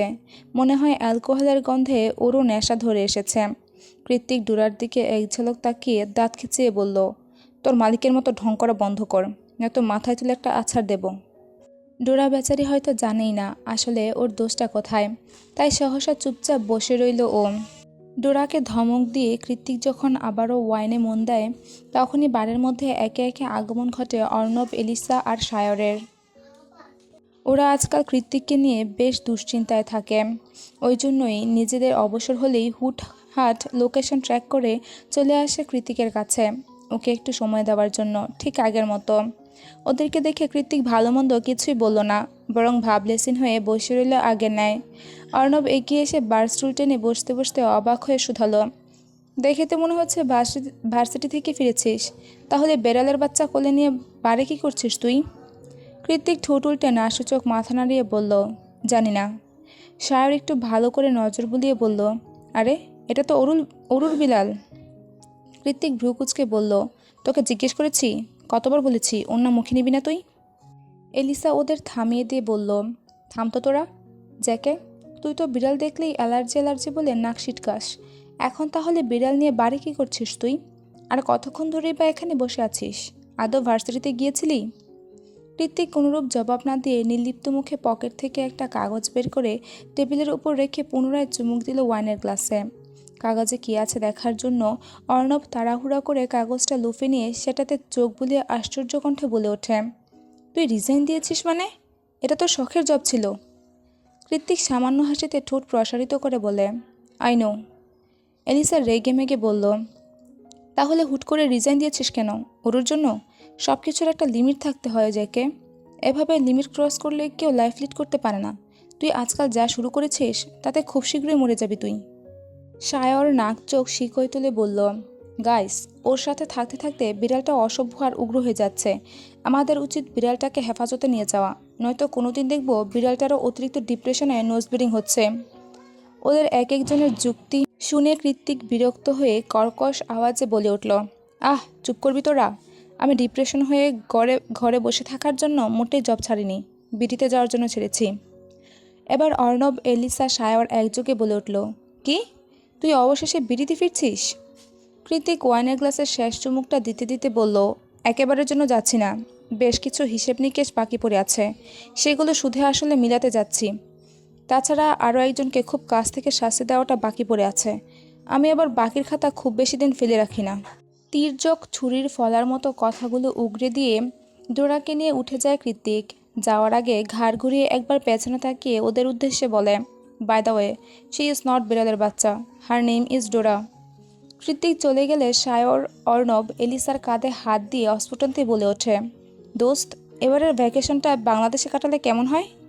অর্ণব দাঁত কটমুটিয়ে সায়রের এক হাত ঝাড়া মেরে এলিসার কাঁধ থেকে সরিয়ে দিয়ে বলল, কেমন হয় সেটা পরে বলছি, তার আগে তুই আমার বউয়ের কাঁধ থেকে হাত সরা গর্ধব। সায়র দীর্ঘশ্বাস ছেড়ে গালে হাত দিয়ে মিনমিনিয়ে বলল, আজ একটা বউ নেই বলে বন্ধুরাও মির্জাফরের মতো আচরণ করে। হ্যাঁ। এই পর্যন্তই ছিল সঙ্গীন প্রণয়াসক্তি উপন্যাসের 38 নম্বর পর্ব। সঙ্গীন প্রণয়াসক্তি লিখেছেন সুরা রাফা, পর্ব সংখ্যা 39। দেখতে পাচ্ছি না, ছুতে পাচ্ছি না, ভুলতে পারছি না, তবুও তুমি আছো। এ তোমার কেমন থাকা জান কৃতিক? ল্যাপটপের কিবোর্ডে এতটুকু টাইপ করে থামলো ওরম। অতঃপর জানকৃতিক চৌধুরী খচিত যে ইমেল অ্যাকাউন্টটা এখনও সেভ করা রয়েছে সেটার সেন্ড অপশনে ক্লিক করে চোখ বুলালো ইমেল অ্যাকাউন্টের পাশে এঁটে থাকা ছোট্ট ডিপিতে দেখা যাচ্ছে রো চশমা আর ব্ল্যাক লেদার জ্যাকেট পরিহিত কৃতিককে, যে বাইকে হেলান দিয়ে উরুর উপর হেলমেট নিয়ে নির্বিঘ্নে আকাশের দিকে তাকিয়ে আছে। গম্ভীর মুখখানাও কি স্নিগ্ধ লাগছে দেখতে। এই ছবিটা বেশ কিছু বছর আগের হবে হয়তো, অন্তত হেয়ারস্টাইল তো তাই বলছে। দেশে ফেরার পর আজ প্রায় 7 দিন যাবৎ এই একই কাজ ক্রমাগত করে যাচ্ছে অরুণ। ও জানে না এই মেল অ্যাকাউন্ট আদৌ কৃতিক ব্যবহার করে কি না, কিন্তু ওই যে আশায় বাচ্চা চাষা, এরকমই বুকের মাঝে জমে থাকা তীব্র দহন আর একটা অনাকাঙ্ক্ষিত আশাকে সামনে রেখে প্রতিদিন কৃতিকের অ্যাকাউন্টে মেল পাঠায় ওরম। কি জানি হুট করে কৃতিকের চোখে পড়লেও তো পড়তে পারে। কারণ একটাই, কৃতিক নিজে থেকে যোগাযোগ না করলে এছাড়া যোগাযোগের আর কোনো উপায় জানা নেই অরুর। মেল পাঠানো শেষ হলেও সেই কখন থেকে একদিনে কৃতিকের ছবির দিকে তৃষ্ণার্ত চাতকের ন্যায় তাকিয়ে আছে অরু। মনে মনে ভাবছে, কতদিন আপনাকে দেখি না, আপনি কত দূরে। আপনার ছবির দিকে তাকালে হৃদয় কেঁপে ওঠে আমার। বারবার মনে হয় 1000 মাইল দূরত্বে নিজের অতি মূল্যবান কে যেন ফেলে এসেছি আমি। যখন মস্তিষ্কটা গভীরভাবে ভাবতে থাকে কী সেই জিনিস, তখনই মনে পড়ে যায় আমার আত্মাটাকেই তো আপনার মাঝে ফেলে রেখে এসেছি আমি। এখন আপনিহীনা আমার আমিটার অস্তিত্ব যে পৃথিবীর বুকে থেকেও নেই। 6 মাস আগে যখন আমেরিকাতে প্রথম পা রেখেছিলাম তখনও কি জানতাম কেউ একজন আমার জন্য বুকের ভেতর ভালোবাসার পাহাড় জমিয়ে দিনরাত নিদারুণ কষ্টে অতিবাহিত করছে। আর এখন সেই কষ্টটা শুধু আসলে ফেরত দিচ্ছেন আপনি আমাকে। আপনি সত্যিই পাষাণ আর নির্দয়। আপনি আমাকে না দেখে বেশ ভালোই থাকতে পারেন, শুধু শুধু সামনে এলে আমাকে ব্যথা দেওয়ার জন্য পাগলামি আর রাগ দেখানো নাটক করেন। এখন সব বুঝতে পারছি আমি। প্রথমে ভালোবাসা, তারপর অভিমান, অতঃপর শেষে বুকফাটা কাতর কান্না। এভাবেই যাচ্ছে অরুর দিন। অরু ভালো নেই, ভালো থাকার কথাও নয়। এক অষ্টাদশীকে নিজের প্রেমে পাগল করে দিয়ে কৃতিকের আর খোঁজ নেই। যে কৃতিক জিদের তুপে গত 8 বছর ধরে বাংলাদেশে আসেনি, সে কখনই হুট করে শুধুমাত্র অরুর টানে বাংলাদেশে চলে আসবে না নিশ্চয়ই। অরু হলফ করে বলতে পারে কৃতিক আসবে না। আর এখানেই হয়তো অরুর অপারগতা, অসহায়ত্ব আর দুঃখের দিনের সূচনা। অরু তখনও টেবিলের উপর মাথা এলিয়ে রেখে ল্যাপটপে কৃতিকের ছবির দিকে তাকিয়ে অযাচিত চিন্তায় বিভোর হয়েছিল। চোখের কার্নিশ দিয়ে গড়িয়ে যাচ্ছিল অশ্রুসিক্ত নোনা জল। ঠিক সেই সময় হুট করে রুমে প্রবেশ করে অনু। রুমের মাঝে কারো উপস্থিতি টের পেয়ে তড়িঘড়ি করে ল্যাপটপ বন্ধ করে চোখ মুছে পেছনে চাইল অরু। দেখল দরজার কাছে অনু দাঁড়িয়ে। আজকাল অনুর মুখের দিকে তাকানো যায় না আর, সবসময় এইটুকুনি হয়ে থাকে শুকিয়ে। অনুর শুকনো মুখের দিকে তাকিয়ে গলা খাদে নামিয়ে প্রশ্ন ছুড়ল অরু, কিছু বলবি আপা? অনু হ্যাঁসূচক মাথা নাড়িয়ে বলল, তোর সাথে একজন দেখা করতে এসেছে, ছাদে গিয়ে দেখ, অপেক্ষা করছে বোধহয়। প্রেমিক পুরুষের 1000 কিলোমিটারের দূরত্বে নেতিয়ে যাওয়া মনটা হুট করে লাফিয়ে উঠল অরুর। হৃদগহীনের কোথাও যেন প্রদীপ শিখার ন্যায় ধপ করে জ্বলে উঠল এক ফালি আশার আলো। অনুর সাথে কথা বাড়িয়ে সময় নষ্ট করায় সায় দিল না অরুর মন। ও তৎক্ষণাৎ গায়ে কোনো রকম ওড়নাটা জড়িয়ে ছুট লাগালো মহলের ছাদের দিকে। কৃতিককুঞ্জের 3 তলা বিশিষ্ট বিশাল মহলের লম্বা করিডোর পেরিয়ে চিলেকোঠার কাছে আসতেই হাঁপিয়ে উঠল অরু। দিনের দ্বীপ্রহর চলমান, তবুও চারিদিকে চৈত্র মাসের খা খা রোদ্দুরের চোখ জ্বলে যাচ্ছে। এই সময়ে ছাদের দিকে তাকালেও কেমন গলা শুকিয়ে আসছে। মনে হচ্ছে পা রাখার সঙ্গে সঙ্গে পুরে ফুসকা পড়ে চামড়া উঠে আসবে। বুড়িগঙ্গা ছাপিয়ে দক্ষিণ দিক থেকে যাও একটু শীতল হাওয়া দিচ্ছে, তাও রোদ্দুর পেরিয়ে এদিকে আসতে আসতেই হিটারের উত্তাপে পরিণত হচ্ছে। অনেকগুলো দিন আমেরিকার বরফ শীতল ঠান্ডা আবহাওয়ায় থেকে এসে এই রোদকে অরুর চোখে ঝলসানো অগ্নিদাহের মতোই ভয়ানক লাগছে।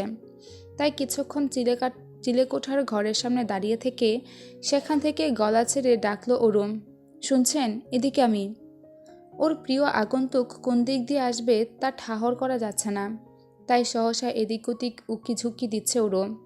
কিছু সময় যেতেই ওর চোখের সামনে দৃশ্যগত হলো সেই আগন্তুক, কিন্তু কিন্তু এ তো জায়ান কৃত্তিক নয়। জায়ান কৃত্তিকের ধারে কাছে কেউ নয়। অকস্মাৎ ঝটকা টানে সামাল দিতে না পেরে হতবিহ্বল হয়ে সামনের মানুষটার দিকে গভীর চোখে তাকিয়ে আছে অরু। কেমন আছিস অরু? চঞ্চলতা হাসিতে ঠোঁট প্রসারিত করে প্রশ্ন ছুড়ল নীলিমা। অনেকদিন বাদে দেখা, তাও অবাক না হয়েই মেকি হেসে অরু বলে, হ্যাঁ ভালো আছি। চিরাচরিত মিথ্যে কথা, যা ওর চোখে মুখে প্রকাশ পাচ্ছে, তাও বলতে হয় তাই বলা। কিন্তু তুই হঠাৎ কৃতিকুঞ্জে? অরুর করা দ্বিতীয় প্রশ্নে নীলিমা সহসা হেসে উত্তর দিল, তোর সাথেই দেখা করতে এলাম। অনু আপা ডেকে পাঠিয়েছে, তোর নাকি মন মেজাজ ভালো নেই। অরু মৃদু হেসে মাছি তাড়ানোর মতো হাত নেড়ে বলল, তেমন কিছু না, আমি ঠিক আছি। অরুর কথার পাছে নীলিমা কিছুই বলল না, শুধু নির্লিপ্ত চাহনিতে আগাগোড়া পরখ করল ওর। মনে মনে ভাবল, এক নিখিল ভাইয়ের জন্য কি হাল হয়েছে মেয়েটার। নাদুস নুদুস মাখনের মতো শরীরটা শুকিয়ে 14 বছরের নাবালিকাদের মতো লাগছে। গলার হাড় হাড্ডি সব বোঝা যাচ্ছে। তাও বলছে ও নাকি ঠিক আছে। নিখিল ভাই যে কেন অরুর একতরফা ভালোবাসা বুঝলো না কে জানে। নীলিমা সেই তখন থেকে চুপ হয়ে আছে দেখে অরু বলল, দাঁড়িয়ে থাকবি, চল নিচে যাই। এ বাড়িতে প্রথম এলি, তোকে কৃতিকুঞ্জ ঘুরিয়ে দেখাই। নীলিমা নাসূচক মাথা নাড়িয়ে অরুর হাতে হাত রেখে বলল, তোকে আমার সামনে খুশি থাকার ভান করতে হবে না অরু। আমি জানি তুই পড়ছিস, তবে আমি জিজ্ঞেস করব না কেন এই দহন, সেটা না হয় তোর ভেতরে থাকুক। আমি শুধু বলতে এসেছি, এভাবে মনমরা হয়ে ঘরে বসে আর কতদিন থাকবি বল?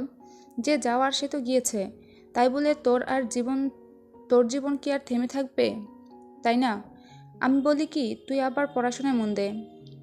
অরু নাসূচক মাথা নাড়িয়ে বলল, এই মুহূর্তে একাডেমিতে পড়াশোনায় মন বসানোর মতো মন কিংবা মস্তিষ্কের অবস্থা নেই আমার নীলিমা। আমার একটু সময় লাগবে। তাছাড়া ইউএসএতে আমি ইকোনমিক্সে পড়তাম, এখন আবার হুট করে এখানে কী নিয়ে শুরু করব তাও ঠিক বুঝে উঠতে পারছি না। অরুর কথাগুলো শুনে নীলিমা মাথা নাড়িয়ে বোঝার চেষ্টা করল। পরক্ষণেই চট করে বলে উঠল, অরু, তোর তো সাহিত্যে বেশ আগ্রহ, তুই নোবেল পড়তে ভালোবাসিস। তুই একটা কাজ করতে পারিস, তুই বাংলা একাডেমির সাহিত্যকলায় ভর্তি হয়ে জানা। ওখানে প্রতিদিন সাহিত্যের আসর বসে। বিভিন্ন বয়সের কবি, সাহিত্যিক, গল্পকাররা ওখানে এসে নিজের লেখা কবিতা, গদ্য, উপন্যাস এসব পাঠ করে অন্যদের উৎসাহিত করে। ভেতরে পাবলিক লাইব্রেরিও আছে। একেবারে মনোরম শান্তি শান্তি পরিবেশ। যারা একটু নিরিবিলিতে সাহিত্য চর্চা কিংবা উপন্যাস লেখায় মন দিতে চায়, তারাই সকল ডিপ্রেশন ভুলে একাডেমিতে গিয়ে বইয়ের মাঝে কিংবা সাহিত্য আড্ডায় ডুব দেয়। তাছাড়া পাশের চারুকলা একাডেমিতে আমি প্রতিদিন আঁকা আঁকি আর স্ক্ল্যাপচারের কাজ শিখতে যাই। তুই যদি সাহিত্যকলায় ভর্তি হোস, তাহলে দুজন মিলে প্রতিদিন একসাথে যাওয়া যাবে। নীলিমার কথাটা একেবারে ফেলনার নয়, বরং অরুর ভাঙাচোরা মনটা ভালো আগ্রহ পেল ওর প্রস্তাবে। সেই সাথে অরুর মস্তিষ্কে খেলে গেল আরও একটা কৌশলী পরিকল্পনা। মনে মনে ভাবল, এটাই সুযোগ, মাকে ভুলিয়ে ভালিয়ে পড়াশোনার নাম করে বিয়ে দেয়া থেকে আটকানো যাবে। তাছাড়া সাহিত্যে মায়ের বেশ আগ্রহ, আমি একাডেমিতে ভর্তি হতে চাই শুনলে না করবে না নিশ্চয়ই। ওরও কিছু একটা ভাবছে দেখে নীলিমা ব্যথাতুর কণ্ঠে বলল, একটু সময় নে, তারপর না হয় সিদ্ধান্ত নিস। আর হ্যাঁ, ওসব পেছনের কথা ভুলে যা। দেখবি তোর জীবনে এমন কেউ আসবে যে তোর চোখের দিকে তাকে ভালোবাসার গভীরতা মাপতে পারবে। হাত বাড়িয়ে নয়, বরং হৃদয় দিয়ে স্পর্শ করবে তোর সুপ্ত অনুভূতিগুলোকে। নীলিমার কথায় ওরু আশ্চর্য হয়ে বলল, কি বলছিস এসব নীলিমা? আমার অতীত, বর্তমান, ভবিষ্যৎ সব কিছু উনি। সম্পর্কটা এমন পর্যায়ে গিয়ে দাঁড়িয়েছে, এখন আর ওনাকে ছাড়া দ্বিতীয় পুরুষকে আমি আমার জীবনে কল্পনা করতে পারি না। উনি ছাড়া অন্য কাউকে ভালোবেসে স্পর্শ করার আগে মরণ হোক আমার। নীলিমা বুঝতে পারে মেয়েটা নিখিল ভাইয়ের প্রতি খুবই সিরিয়াস, তাই এসব ভুলে যাওয়া টাওয়ার কথা বাড়িয়ে আর মন খারাপ করল না ওরুর। সহসা কথা গড়িয়ে শুধালো, রাখ এসব মন খারাপের কথা, আমেরিকাতে কী করলি তাই বল। গোধূলিবেলায় বিকেলের অসহিষ্ণু তীব্র রোদ এখন অনেকটা অসহনীয় হয়ে এসেছে। অদূরে কান ফাটানো হুইসেল বাজিয়ে একে একে সদরঘাট ছাড়ছে লঞ্চগুলো। বুড়িগঙ্গার পাড়ে নাতিশীতোষ্ণ হাওয়ার বেগ বেড়েছে। সেই সাথে বড় আম গাছটার ছায়ায় ঢাকা পড়েছে শেষ বিকেলের মরা রোদ। ওরু এগিয়ে গিয়ে হাত বাড়িয়ে একটা কাঁচা আম ছিঁড়ে ছাদের পাঁচিলে পা দুলিয়ে বসতে বসতে বলল, আয় বলছি। নিকষ আধারে ছেয়ে গেছে সন্ধ্যার আকাশ। সূর্যের শেষ লালিমাটুকু অবশিষ্ট নেই আর। চারিদিকে ভ্যাপসা গরম। শেষ রাতে কালবৈশাখী ঝড় হলেও হতে পারে। পশ্চিম আকাশের বিদ্যুৎ চমকানোর গতিবেগ দেখে তো তাই মনে হচ্ছে। ওরু মাত্রই নীলিমাকে গেট থেকে রিকশায় তুলে দিয়ে ফিরে এলো। ব্যবসা গরমে জীবন অতিষ্ঠ, তার ওপর হাঁটু সমান লম্বা চুল অনেকটা শুকিয়ে যাওয়াতে এত লম্বা চুলের ভার বইতেও আজকাল কষ্ট হয়ে যায় ওরুর। ও কোনো রকম চুলগুলো মাথার উপর উঁচু করে বাঁধতে বাঁধতে অন্তর্মহলের দিকে যাচ্ছিল। তখনই ওপাশের বাগান বিলাসের ঝোপের আড়াল থেকে ওর কানে ভেসে আসা ক্রন্দনরত অনুর অস্পষ্ট কিছু কথা। অনুর কথাগুলো ভালোমতো ঠাহর করার জন্য এগিয়ে এগিয়ে বাগান বিলাসের অন্য পাশে দাঁড়াতেই অনু শুনতে পেল কান্নারত অনুর শেষ কথা। আমার বিয়ে হয়ে গিয়েছে প্রত্যয় সাহেব, আমি আপনাকে দেওয়া কথা রাখতে পারিনি। আমার জন্য দ্বিতীয়বার আপনাকে কষ্ট পেতে হলো। কিন্তু বিশ্বাস করুন, আমি মোটেই ভালো মেয়ে নই, খুব খারাপ। সব ছেলেদের সাথে এমন ভালোবাসা নাটক করি। আমি আপনার এক্স তিন্নির থেকেও খারাপ। আমাকে বিয়ে করে আপনি একটুও ভালো থাকতেন না, তাই যা হয় ভালোর জন্যই হয়। ভবিতব্য মেনে নিন আর আমাকে ভুলে যান। ওপাশ থেকে প্রত্যয় কী বলল না বলল কিছুই শোনা গেল না। উল্টো অনু তাড়া দিয়ে বলল, আমার স্বামী ডাকছে প্রত্যয় সাহেব, আমাকে যেতে হবে। কাল বাসরাত ছিল কি না, ডাকবেই তো। এখন রাখছি, আর কখনো কথা হবে না আমাদের। দোয়া করি আপনি আমেরিকাতে সত্যিকারের সোলমেট কাউকে না কাউকে ঠিক পেয়ে যাবেন। তখন আমাকে কিংবা আমার দেওয়া পাথরের মতো আঘাতগুলোকে মনে পড়বে না আর। আপনি খুব সুখী হবেন। এরপর কলকাতার পিক পিক আওয়াজ হলো। বোধহয় প্রত্যয়ই লাইনটা কেটে দিল। আর আমি এও জানি, আপনার মতো পিওর হার্টকে কষ্ট দিয়ে আমি কোনোদিনও সুখের মুখ দেখতে পাবো না, আর না আপনাকে কখনো ভুলতে পারবো। অস্ফুটন্তে কথাটা বলেই শুকনো মরমরে পাতার ওপর ধপ করে বসে পড়ে বোবা কান্নায় ভেঙে পড়ল অনু। অনুর এহেন হাল না হলে অরু হয়তো ছুটে গিয়ে প্রত্যয়ের সাথে কথা বলতে চাইতো, প্রত্যয়ের মাধ্যমে কৃতিকের খোঁজ নিত। কিন্তু এখন সেটা সম্ভব নয়। আপাতত সব দুঃখ কষ্ট ভুলে গিয়ে রাগে ফুঁসছে অরু। বনের ওপর রাগটা যেন পাহাড় সমান উঠে এসেছে। আগ্নেয়গিরির সুপ্ত লাভার মতোই উত্তপ্ত হয়ে উঠেছে মস্তিষ্কটা। অরু নিজের রাগ দমাতে না পেরে বড় বড় পা ফেলে এগিয়ে গিয়ে অনুর সামনে দাঁড়িয়ে শক্ত গলায় বলল, এভাবে শুধু শুধু মিথ্যে বলে একজনকে কষ্টের সমুদ্রে ভাসিয়ে দেওয়ার কি মানে ছিল আপা? অনু দু হাতে মুখ চেপে কান্নার আওয়াজ সংবরণ করছে ঠিকই, কিন্তু ওদিকে হৃদয়টা ছিন্ন ভিন্ন হয়ে যাচ্ছে অপারক কান্নার তালে। বোনকে এভাবে কাঁদতে দেখে মন টলল না অরুর। ও দ্বিগুণ আওয়াজে বলল, কি হলো বল আপা, কেন করলি এটা? যে মানুষটা 1000 মাইল দূরে থেকেও নাম্বার সংগ্রহ করে তোকে কল দিয়ে তোর খোঁজ নিতে ভুলল না, তাকে তুই এভাবে ফিরিয়ে দিলি। অথচ আমাকে দেখ, চাতক পাখির মতো ছটফট করছে জানকৃতিকের একটুখানি খবর পাবো বলে। কিন্তু জানকৃতির তো প্রত্যয় ভাইয়ের মতো এতটাও সদয় নয়। তাহলে কেন করলি এটা? অরুর কথার পাছে অনু এবার হেঁচকি তুলে বলল, যা করেছি চিন্তা ভাবনা করে বুঝে শুনে করেছি। তোর টেনশনে এমনিতেই মায়ের শরীরটা খারাপ যাচ্ছে। বাড়িতে প্রতিনিয়ত একের পর এক ঝামেলা লেগে আছে। এখন যদি আমিও এসব বলে মাকে নিরাশ করি, তাহলে মাকে আর বাঁচাতে পারবো না অরু। পরিবারের বড় সন্তানের জন্মই হয় স্যাক্রিফাইস করার জন্য। আমিও না হয় মায়ের কথা ভেবে নিজের ভালোবাসাকে স্যাক্রিফাইস করলাম, এ আর এমন কি? কথা শেষ করে পুনরায় কান্নায় ভেঙে পড়ল অনু। অনুর কথার যুক্তি আছে, কিন্তু অনুর ভালোবাসা না মানার মতো কোনো কারণ নেই। অনু তো আর নিজের সৎ ভাইয়ের প্রেমে পড়েনি। আর না কৃতিকের মতো প্রত্যয়ের সাথে মায়ের কোনো ব্যক্তিগত ঝামেলা আছে। তাহলে মাকে একবার খুলে বলতে সমস্যা কি? অনুর কান্নাকাটি দেখে অরু তৎক্ষণাৎ সিদ্ধান্ত নিল ও গিয়ে মাকে সত্যিটা বলবে। নরম সুরেই বলবে, বোঝানোর চেষ্টা করবে, তারপর যা হওয়ার হোক। নিজের সিদ্ধান্তকে সর্বাধিক প্রাধান্য দিয়ে অনুকে রেখে দ্রুত জায়গা ত্যাগ করল অরু। দ্রুত পদধ্বনিতে মায়ের ঘরের দিকে এগিয়ে যেতে যেতে মনে মনে ভাবল, আমি না হয় জানকৃতিকের প্রেমে পড়ে খুব বড় অন্যায় করে ফেলেছি, কিন্তু আপা তো আর তেমন কিছু করেনি। তাহলে আপা কেন নিজের ভালোবাসার মানুষকে আপন করে পাবে না? ভর সন্ধ্যাবেলা এসির পাওয়ার বাড়িয়ে দিয়ে একটু ঘুমানোর প্রস্তুতি নিচ্ছিলেন আজমেরি শেখ। বাংলাদেশে ফিরে আজকেই প্রথম অফিসে গিয়েছিলেন তিনি। অফিস থেকে ফিরে সব ফাইলপত্র গুছিয়ে কেবলই শুতে যাবেন, তখনই হুড়মুড়িয়ে কক্ষে প্রবেশ করল অরু। অরুর সাথে আজকাল খুব একটা কথা বলে না আজমেরি শেখ। অরুর চোখের দিকে চাইলে কৃতিকের জন্য এক অদম্য ব্যথাতুর ভালোবাসার জোয়ার দেখতে পান তিনি, যা আজমেরি শেখের মোটেই পছন্দ নয়। নিজের সৎ ছেলের সাথে কিভাবে তার মেয়ে, ছি, ভাবলেও বিরক্ত লাগে তার। অগত্যায় সেসব চিন্তা মাথা থেকে সরিয়ে হেডবোর্ডে গা এলিয়ে দিয়ে বইয়ের পাতায় চোখ দুটো নিবদ্ধ রেখে মেয়েকে শুধালেন, কি প্রয়োজন? অরু প্রথমে কিছুক্ষণ তটস্থ হয়ে দাঁড়িয়ে রইল। তখনই পুনরায় আওয়াজ ভেসে এলো ওদিক থেকে, কিছু বলার না থাকলে যেতে পারো। আমি একটু রেস্ট করব। মনের মাঝের সকল সংখ্যাকে হটিয়ে অরু এবার চট করে বলেই ফেলল, মা, আপা একজনকে ভালোবাসে। তুমি রাজা ভাইয়ের সাথে আপার বিয়েটা দিও না। আপা মুখ ফুটে কিছু বলবে না তোমাকে, কিন্তু ভেতরে ভেতরে কষ্টের বোঝা বইতে বইতে আপা হয়তো মরেই যাবে। অরুর কথায় তৎক্ষণাৎ হাতের বইটা ডিবানে ছুঁড়ে মেরে গভীর গলায় প্রশ্ন করলেন আজমেরি শেখ। সে আবার কার সাথে নষ্টম করে বেরিয়েছে? নোংরা কথাটা যে আকারে ইঙ্গিতে অরুকে বলা হয়েছে সেটা অরু ভালো মতোই বুঝতে পেরেছে। তবুও মায়ের কথা গায়ে না মেখে নরম গলায় বলল, প্রত্যয় ভাইয়া, CFO অফ জেকে গ্রুপ। মায়ের কথায় অরু হ্যাসূচক মাথা নাড়াতেই কোথা থেকে যেন শক্ত চপেটা খাতে সে আছড়ে পড়ল অরুর গালে। শরীরটা বেশ দুর্বল, তার উপর এত শক্ত চর খেয়ে দুকদম পিছিয়ে গেল অরু। তীব্র ব্যথায় চর খাওয়া গালে হাত দিয়ে চোখ দুটো খানিকক্ষণ খিচে রাখল ও। অরুর দিকে তাকিয়ে রাগে ফুঁসতে ফুঁসতে অনু বলল, তোকে আমি এসব বলতে বলেছি? সত্যি করে বল অরু, আমি কি একবারও বলেছি মাকে গিয়ে এসব বল? তাহলে কেন বললি? অরু ফুপিয়ে উঠে বলল, আমি তো মিথ্যে কিছু বলিনি আপা, তাছাড়া যা বলেছি তোর ভালোর জন্যই। অরু কথা শেষ করার আগেই অনু তেতে উঠে বলল, কে বলেছিল তোকে আমার ভালো করতে? আমি বলেছি? আমার ভালো করতে গিয়ে এখন যদি মায়ের কিছু হয়ে যায় তখন কি করবি তুই? এমনিতেই সারা ঘরে একাই অশান্তি বাঁধিয়ে রেখেছিস, আর কত অশান্তি হলে থামবি তুই? বলা মায়। অনুর প্রতিটি ঝাঁঝালো কথায় ডুকরে কেঁদে ওঠে অরু। ও শরীরটাও যে আর নিতে পারছে না এই অশান্তি, অথচ যার কারণে এই নরক জীবনযাপন তারই তো হদিশ নেই। সে আদৌ বাংলাদেশে ফিরবে কি না তাও জানা নেই অরুর। অথচ সব অপবাদ, সব তিরস্কার এসে জুটল অরুর কপালে।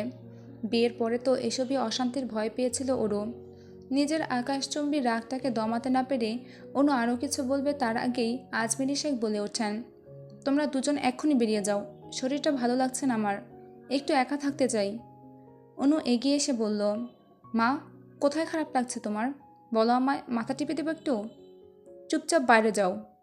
আজমেরি শেখের রাশভারী আওয়াজে অন্তরাত্মা কেঁপে উঠল অনুর। ও তৎক্ষণাৎ অরুর হাত ধরে গম্ভীর গলায় বলল, চল। চোখের পলকে খসখস করে উল্টে গিয়েছে ক্যালেন্ডারের পাতা। বাংলা ক্যালেন্ডারের শেষ পাতাকে বিদায় জানিয়ে বৈশাখ এসেছে ধরণীতে। অরুরা বাংলাদেশে ফিরেছে আজ প্রায় 1 মাস হতে চলল। বৈশাখে পা দিতে না দিতেই প্রায় প্রতিটি বিকেলেই আকাশ কালো করে তীব্র ঝড়ে ফেটে পড়ে প্রকৃতি। আজকেও তেমন একটি বিকাল। মেঘ তো নয়, যেন আকাশ জুড়ে বনু মহিষের পাল। সেথা থেকে গুড়গুড়িয়ে ভেসে আসছে কালবৈশাখী সংকেত। চারিদিকে ঘূর্ণি হাওয়া বইছে। একাডেমি গেট দিয়ে বেরিয়ে ওরও দ্রুত পা চালাচ্ছে বাড়ির দিকে। আজ পুরো রাস্তায় একটাও রিকশার দেখা নেই, যার ফলস্বরূপ পায়ে হেঁটে বাড়ি ফিরতে হচ্ছে ওরকে। তবে মেন রাস্তা ছেড়ে গলির মোড়ে ঢুকতেই দেখা মিলল চেনা পরিচিত একটা সাদা গাড়ির। ওরও ফুটপাত ধরে এগিয়ে আসতেই সহসা গাড়ির কাছ নামিয়ে কিছুটা ঘাড় বাঁকিয়ে উকি দিল ধূসর রঙের সিকোয়েন্স পাঞ্জাবি পরিহিত এক সুদর্শন। চোখে তার রোদ চশমা। ওরও কাছাকাছি আসতেই লোকটা আগ বাড়িয়ে বলল, আরে, অরোরা যে। অরু সম্মনি হেসে জবাব দিল, জি অমিত ভাই। অমিত আরিয়ান, বাংলা একাডেমিতে যার যাতায়াত অহরহ, থাকবে নাই বা কেন? এ পর্যন্ত বেশ কয়েকটা নামকরা উপন্যাস আর ছোট গল্প প্রকাশিত হয়েছে তার। বছরের বেস্ট সেলের তালিকায় তার বইয়ের নামই ঊর্ধ্বে। সাহিত্যকলার সদস্যদের কাছে অমিত আরিয়ান অনেকটা সেলিব্রিটিদের মতোই, যে একাডেমিতে আসলে হইচই লেগে যায় পুরো একাডেমি জুড়ে। কেউ নিজের পছন্দের বইয়ের পাতায় অটোগ্রাফ নেয়, তো কেউ পাশে দাঁড়িয়ে সেলফি। মূলত গত বছর অমিতের যে রোমান্টিক জনরার উপন্যাসটি বের হয়েছে, সেটার পর থেকে অমিতের জনপ্রিয়তা তুঙ্গে। অরুও স্বভাবসুলভ সেই উপন্যাসটা পড়েছিল। পড়ার পরেই বুঝেছিল অমিত আদতে কতটা জ্ঞানের অধিকারী। একাডেমিতে নবীনদের বেশ ভালো উৎসাহ দেয় অমিত, সেই সাথে ছোটোখাটো টিপস। সেখান থেকেই মূলত অরুর সাথে মুখ চেনাচেনির পরিচয়। দেখা হলে নিজের ছোট বোনের মতোই লেখালেখিতে 2-1 লাইন উৎসাহ দিয়ে যান অরুকে। অরুও বড় ভাইয়ের মতোই শ্রদ্ধার নজরে দেখে অমিতকে।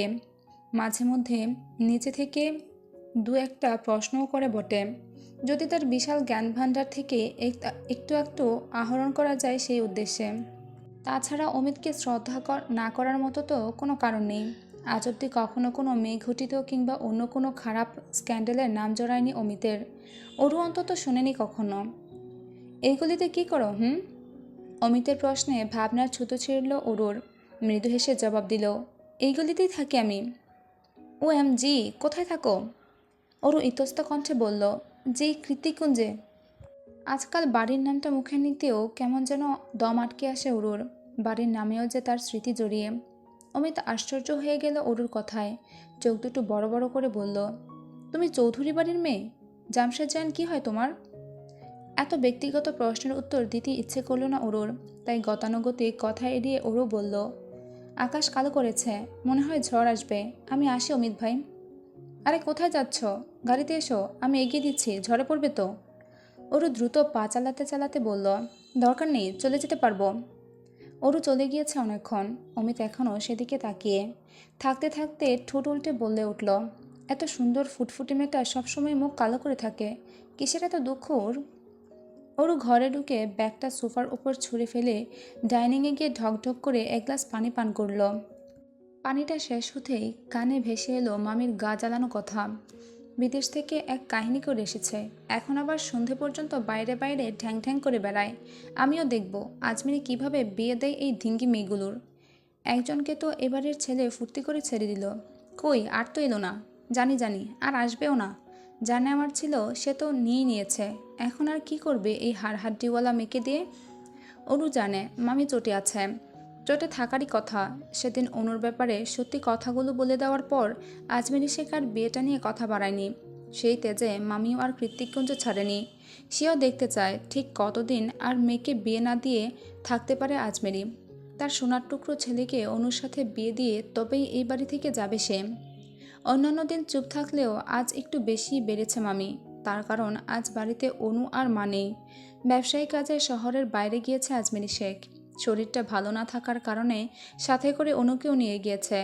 সেই সুযোগে অরুকে আজ ইচ্ছে মতো কথা শোনাচ্ছে জাহানারা। জাহানারা যখন এ বাড়ির ছোট সাহেবকে জড়িয়ে অরুকে হাজারটা নোংরা কটাক্ষ করায় ব্যস্ত, তখনই হন্তদন্ত হয়ে বাহির থেকে ছুটে আসে রূপা। কোনো মতে হাঁপাতে হাঁপাতে গলা ছেড়ে ডেকে বলে, মা, লম্বা মতো একটা ভাইয়া রাজা ভাইয়াকে ইচ্ছে মতো পেটাচ্ছে। অরুর 2 পয়সার ইন্টারেস্ট নেই ওদের মারামারিতে। রাজা গোল্লায় যাক, তাতে ওর কি? সেই হিসেব মতে ব্যাগটা নিয়ে ওপরের দিকে হাঁটা দিল অরু। জাহানারা হকচকিয়ে উঠে বলল, কে মারে আমার ছেলেকে? এত বড় সাহস কার? রূপা ভয়ার্ত কণ্ঠে বলল, জানি না, কখনো দেখিও নি এই মহল্লায়। দেখতে বিদেশিদের মতো, কিন্তু বিদেশি না। ভাইয়াকে বাংলায় গালি দিচ্ছিল। রূপার শেষ কথাটা ছক্কা লাগার মতোই অরুর মস্তিষ্কে গিয়ে লাগলো। অজানা শিহরণে থরথরিয়ে কেঁপে উঠল ওর পুরো শরীর। গলা শুকিয়ে কাঠ হয়ে এসেছে।